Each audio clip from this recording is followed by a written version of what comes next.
मुझे लगता है कि ये प्रधानमंत्री जी ने 11 मिनट में सारी बातें कह दी हैं।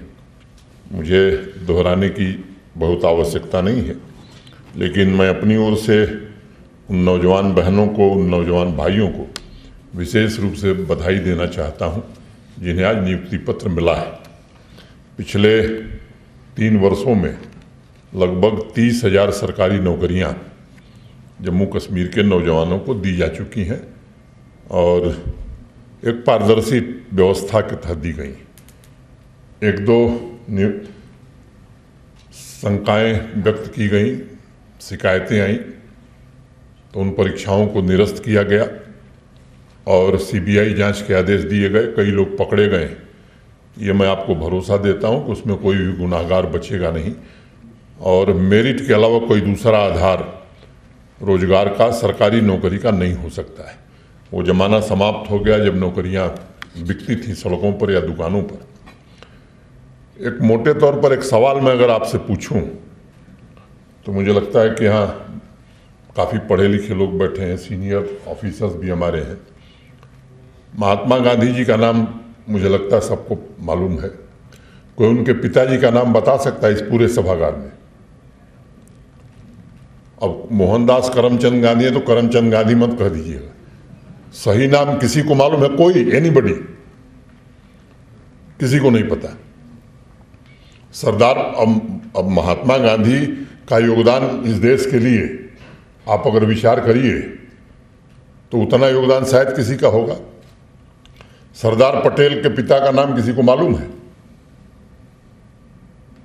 किसी को नहीं पता है।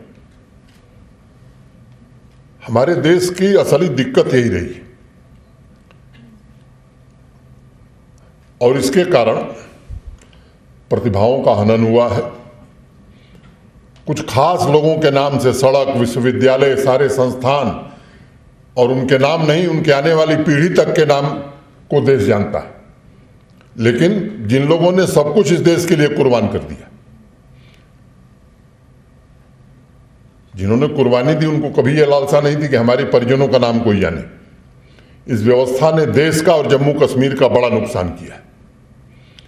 और इस व्यवस्था में होता क्या है कि जो हमारे इर्द गिर्द है वो तो लाभ पाएगा, जो हमारे व्हील्स पर चलेगा उसे तो लाभ मिलेगा, जो हमारी मर्जी से नहीं चलेगा उसको जितनी दुश्वारियां झेलनी होती हैं वो झेलनी पड़ती हैं।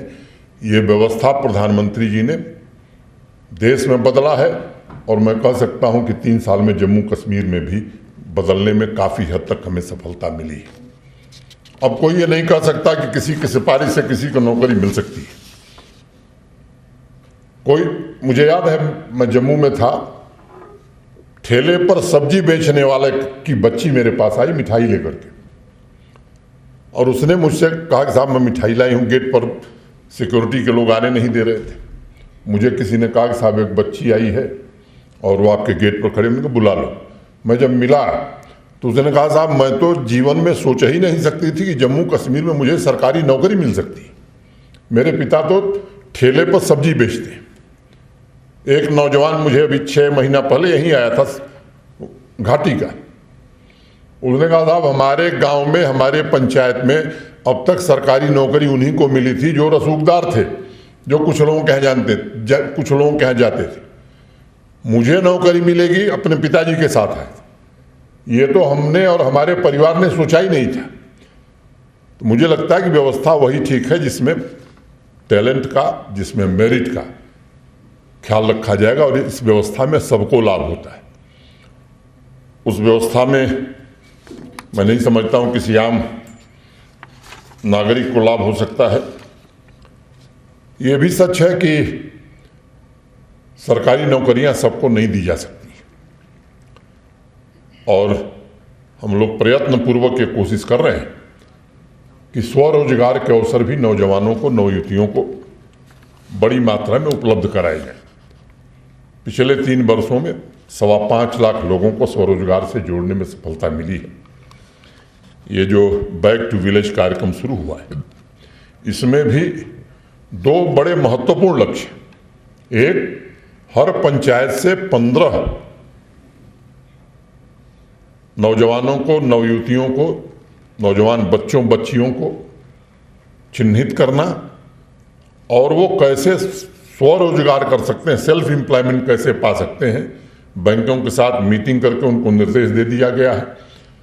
और केवल आपकी जानकारी के लिए मैं बताना चाहता हूं, 10 लाख रुपए तक बैंक आपको आर्थिक सहायता अगर देता है तो किसी कोलेटरल की जरूरत नहीं है। किसी भी व्यक्ति से अगर कोई बैंक कोलेटरल सिक्योरिटी मांगता है 10 लाख ऋण के लिए, आप लिखित सूचना दीजिए, मैं आपको भरोसा देता हूं कि वो बैंक दूसरे दिन बंद हो जाएगा, चाहे वो सरकारी हो चाहे गैर सरकारी। इस पर पूरी तरह से हम लोग मुतमईन होकर के काम करना चाहते हैं।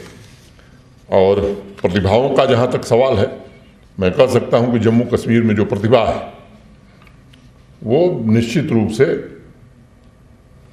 30-35 साल में देश के अनेक हिस्सों में मुझे जाने का अवसर मिला है।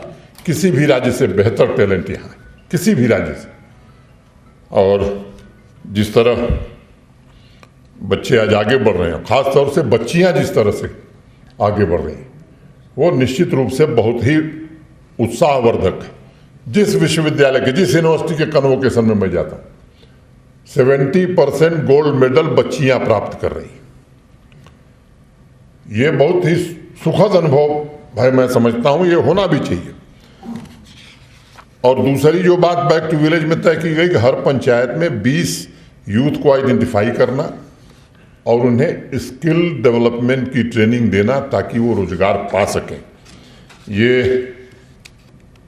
इस पर कोशिश होगी। मिशन यूथ के हमारे सीईओ यहाँ बैठे हैं। मैं कह सकता हूँ कि बड़ी मेहनत से पिछले 1.5-2 सालों में मिशन यूथ को गति प्रदान करने में सीईओ मिशन यूथ ने काफ़ी अपनी भूमिका निभाई है। और भी सरकार की जो विभिन्न योजनाएं हैं स्वरोजगार की, उन सबको एक साथ इंटीग्रेट करके हम पूरी कोशिश करेंगे कि अधिक से अधिक स्वरोजगार के अवसर मिले। और सरकारी नौकरियों के जो रिक्त पद हैं, आप में को मैं बताना चाहता हूं कि पिछले बार जब शिकायतें आई सब इंस्पेक्टर की भर्ती में और 2 और शिकायतें आई थी, मैंने निरस्त किया था, सीबीआई को जांच दी थी। मोटे तौर पर अधिकांश लोग पकड़े जा चुके हैं, जांच अंतिम चरण में है। अब टेंडर हो गया है एसएसबी का, पारदर्शी व्यवस्था कायम रहे। मैं उम्मीद करता हूं कि नवंबर माह में वो तीनों परीक्षाएं पहले प्राथमिकता के आधार पर होंगी और शेष जो 11,075 पद हमने चिन्हित किए हैं उनकी भर्ती का काम भी इस वर्ष पूरा किया जाएगा। ये कोशिश हम लोग लगातार करेंगे।